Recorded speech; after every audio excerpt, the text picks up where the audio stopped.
বার্ডওয়ান ইউনিভার্সিটির BA fourth সেমিস্টারের Bengali suggestion 2024-এর MIL L22 CC L22 অর্থাৎ যেখানে বাংলা কবিতা আছে, আধুনিক বাংলা কবিতা, সেইটার সাজেশান আমি একটা তৈরি করলাম আজকে।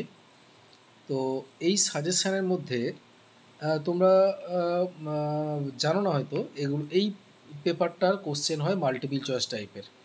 বিগত 2 বছর ধরে সেরকমই হয়ে আসছে।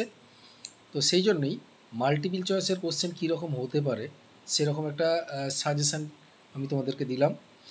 কোশ্চেন হয় 40টার মতো কোশ্চেন দেওয়া আছে। এই কোশ্চেনগুলোর মধ্যেই আশা করি পেয়ে যাবে তোমরা। তবুও যেখানে যত শর্ট কোশ্চেন পাবে করার চেষ্টা করবে। তো দেখো, সময় নষ্ট করে লাভ নেই। আগে একটা কথা বলে নিই প্রথমেই, যে যারা আমার ভিডিওটা দেখছো এখনও সাবস্ক্রাইব করোনি, তারা সাবস্ক্রাইব করে নাও তাড়াতাড়ি, এবং লাইক, কমেন্ট, শেয়ার করতে থাকো। এবার দেখো, আমি সাজেশানে ঢুকে যাচ্ছি। Bengali suggestion 2024, Burdwan university BA fourth semester Bengali, MIL L22 CC L22। এটা পার্ট 1, মানে কি অনেকগুলো কবিতা আছে, তো কয়েকটা কবিতার আমি প্রথমে কয়েকটা কবিতা দিচ্ছি, এরপরে আবার বাকি কবিতাগুলো দেবো পার্ট 2-তে। দেখো, ছোট প্রশ্ন ও উত্তর MCQ। বনলতা সেন কবিতাটি কার লেখা, কোন গ্রন্থের অন্তর্গত? জীবনানন্দ দাশের লেখা বনলতা সেন কাব্যগ্রন্থের অন্তর্গত। কাব্যটি 1942 সালে প্রকাশিত হয়। একবারে 3টে প্রশ্নের উত্তর আমি তোমাদেরকে দিয়ে দিলাম, তোমাদের পড়তে সুবিধা হবে। তারপর দেখো, বনলতা সেন কবিতায় কবি কতদিন ধরে কোথায় কোথায় ঘুরেছেন? হাজার হাজার বছর ধরে সিংহল সমুদ্র, মালয় সাগর, বিম্বিসার, অশোকের জগৎ, বিদর্ভ নগরে ঘুরে বেরিয়েছেন। এতদিন কোথায় ছিলেন, এই কথাটি কে কাকে বলেছেন? হাজার বছর ধরে অনেক পথ হেঁটে এসে কবি যখন ক্লান্ত, তখন বনলতা সেন কবিকে এই কথা জিজ্ঞাসা করেছিলেন। বনলতা সেন কবিতায় ভারতের কোন কোন ঐতিহাসিক স্থানের নাম আছে? বিদর্ভ, নাটোর, বিদিশা এবং শ্রাবস্তী। তেমনই দেখেছি তারে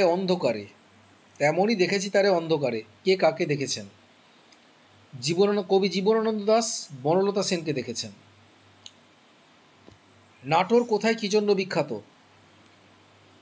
নাটোর বাংলাদেশের রাজশাহী জেলায় অবস্থিত। এখানে 1997 খ্রিস্টাব্দে বঙ্গীয় প্রাদেশিক সম্মেলন হয় এবং এই সম্মেলনে সমস্ত ভাষণ বাংলায় দেওয়া হয়। কবি হাজার বছর ধরে কোথায় হেঁটেছেন? পৃথিবীর পথে হেঁটেছেন। সিংহল সমুদ্র থেকে মালয় সাগর পর্যন্ত তার পদচারণা।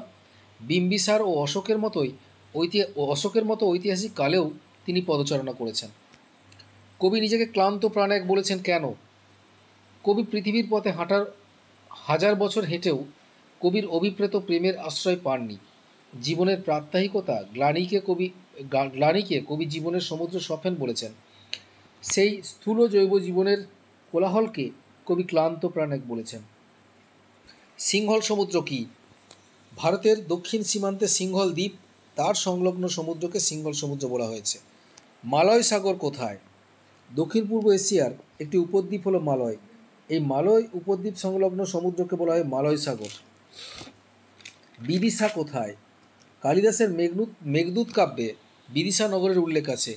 এই কাব্য অনুযায়ী দশার্ণের রাজধানী হলো বিদিশা। এতদিন কোথায় ছিলেন, কে কাকে এই প্রশ্ন করেছেন? কবি জীবনানন্দ দাশের বনলতা সেন কবিতায় নাটোরের বনলতা সেন পাখির নীড়ের মতো শান্ত চোখ তুলে কবিকে এই প্রশ্ন করেছিলেন। কবি জীবনানন্দ দাশের বনলতা সেন কাব্যটি কোন পুরস্কার লাভ করে? 1953 খ্রিস্টাব্দে নিখিলবঙ্গ রবীন্দ্র সাহিত্য সম্মেলনে সাহিত্য একাডেমি পুরস্কার পান। জীবনানন্দ দাশের বনলতা সেন কবিতাটিতে কোন পাশ্চাত্যের কোন কবির কবিতার প্রভাব রয়েছে? এডগার অ্যালান পো এর হেলেনের প্রতি কবিতার প্রভাব রয়েছে। জীবনানন্দ দাশের বনলতা সেন কবিতায় ডানার রৌদ্রের গন্ধ বলতে কী বোঝানো হয়েছে? সারাদিন উড্ডীয়মান চিলের ডানার রৌদ্রের উত্তাপ লাগে, কিন্তু সন্ধ্যার আগমনে সেই চিলের ডানা থেকে রৌদ্রের তাপ যেন মুছে যায়, কিন্তু রৌদ্রের গন্ধ যেন থেকেই যায়। বনলতা সেন কবিতায় কবির কোন জীবনবোধের কথা স্পষ্ট হয়েছে? বনলতা সেন কবিতায় কবির কোন জীবনবোধের কথা স্পষ্ট হয়েছে? ইতিহাস সচেতনতা ও সময় চেতনা। কাস্তে কবিতাটি কার লেখা, কোন কাব্যগ্রন্থের অন্তর্গত? কাস্তে কবিতাটি দীনেশ দাসের কবিতা কবিতা কাব্যগ্রন্থের অন্তর্গত। এটি 1938 সালে আনন্দবাজার পত্রিকায় প্রকাশিত হয়। আচ্ছা, কাস্তে কবিতায় কবি কাদের বন্ধু বলে সম্বোধন করেছেন? সমাজের নিপীড়িত, অসহায়, দরিদ্র মানুষদের বন্ধু বলে সম্বোধন করেছেন। চাঁদের শতক কথাটির অর্থ কী? চাঁদ কবিদের কাছে সৌন্দর্যের প্রতীক। এই চাঁদকে ঘিরেই রোমান্টিক কবিরা এক সময় বিলাসের সাগরে গা ভাসিয়ে দিয়েছিলেন। এই সময়কেই কবি চাঁদের শতক বলে ইঙ্গিত দিয়েছিলেন। কিন্তু কবির মতে বর্তমান শতক চাঁদের শতক নয়, নিছক কাল্পনিক সৌন্দর্যের যুগও নয়। এ যুগ কৃষিজীবী মানুষদের হাতিয়ার অর্থাৎ কঠোর সংগ্রাম ও আত্মপ্রতিষ্ঠার যুগ। বলাকা কথার অর্থ কী? বলাকা কথার অর্থ হলো হাঁসের শ্রেণী, যারা দেশ দেশান্তরে উড়ে বেড়ায়। বলাকা কাব্যগ্রন্থটি কবে প্রকাশিত হয়? এর কবিতা সংখ্যা কত? 1916 খ্রিস্টাব্দে প্রকাশিত হয়। কবিতার সংখ্যা 45। বলাকা কাব্যে কোন তত্ত্বের কথা বলা হয়েছে? এই কাব্যটি কোন বিদেশি কবির দ্বারা প্রভাবিত? বলাকা কাব্যে গতিবাদের কথা বলা হয়েছে। এখানে ফরাসি মনীষী বাগশয়ের প্রভাব রয়েছে। এলো তার ভেসে আসা তারা ফুল নিয়ে কালো জলে। এখানে তার বলতে কার কথা বলা হয়েছে? তারা ফুল এবং কালো জল বলতে কী বোঝানো হয়েছে? রবীন্দ্রনাথ ঠাকুরের বলাকা কবিতায় কাশ্মীরের ঝিলম নদীর তীরে বসে থাকার সময় যে সন্ধ্যা রাত্রির কথা বর্ণনা করা হয়েছে, এখানে সেই সন্ধ্যার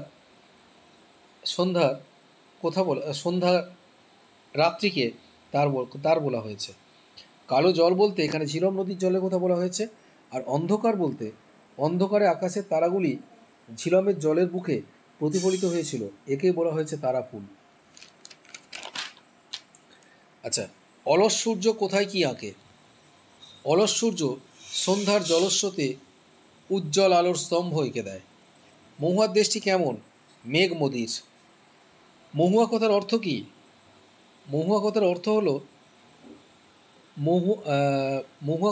হলো মহুল ফুল, যার রস দিয়ে মাদক প্রস্তুত হয়। সূর্যকে অলস বলা হয়েছে কেন? কারণ সারাদিন আকাশ পরিভ্রমণ করার পর বিকেলের অস্তগামী সূর্যকে অলস বলা হয়েছে। আর আগুন লাগে, কোথায় আগুন লাগে? আগুন লাগে জলের অন্ধকারে ধূসর ফেনায়। কবি কাকে শীতের দুঃস্বপ্ন বলেছেন?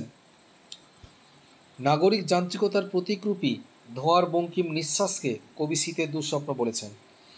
মহুয়ার দেশ কিসের প্রতীক? নাগরিক যান্ত্রিকতার বিপরীত গ্রামীণ সবুজ সভ্যতার প্রতীক। মাঝে মাঝে শুনি, বক্তা কি শোনেন? নিবিড় অন্ধকারে কবি মহুয়া বনের ধারে কয়লা খনির বিশাল গভীর শব্দ শোনেন। শিশির ভেজা সবুজ সকালে কবি কি দেখেন?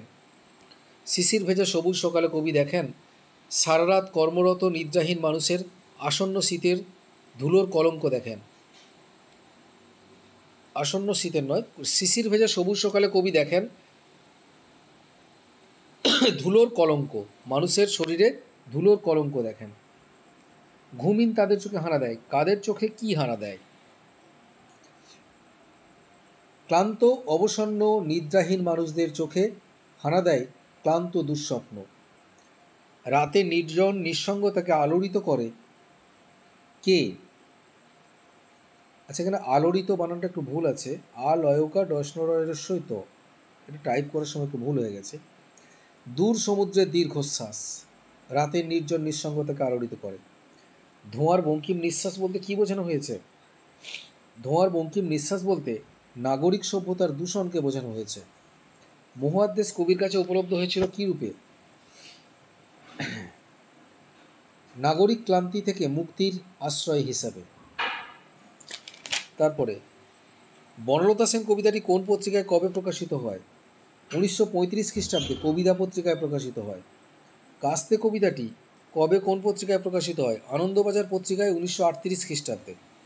বাবরের প্রার্থনা অবনী বাড়িয়াছ কবিতাটি কবে প্রকাশিত হয়? অবনী বাড়ি আছো কবিতাটি 1965 সালে বীক্ষণ প্রকাশ ভাবনা থেকে প্রকাশিত হয়, ভবন থেকে প্রকাশিত হয়, বীক্ষণ প্রকাশ ভবন থেকে। বাবরের প্রার্থনা কবিতাটি কবে প্রকাশিত হয়? বাবরের প্রার্থনা কবিতাটি 1974 সালে প্রকাশিত হয়। এছাড়াও আরেকটা প্রশ্ন আছে, মহুয়ার দেশ কবিতাটি কোন পত্রিকায় কবে প্রকাশিত হয়? মহুয়ার দেশ কবিতাটি কবিতা পত্রিকায় প্রকাশিত হয় 1937 খ্রিস্টাব্দে।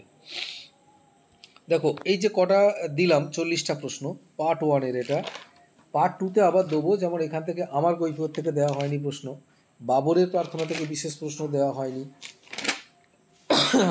আরও আছে কতগুলো, যেমন অবনী বাড়ি আছো থেকে বিশেষ প্রশ্ন দেওয়া হয়নি, তারপরে আরও অনেকগুলো কবিতা আছে যেগুলো থেকে কোনো শর্ট প্রশ্ন দেওয়া হয়নি। তো সেগুলো আমি নিয়ে আসবো পার্ট 2-তে। পার্ট 2-তে আমি আবার বাকি প্রশ্নগুলো নিয়ে আসবো, এবং প্রার্থনা কবিতা থেকেও দেওয়া হয়নি কিছু প্রশ্ন।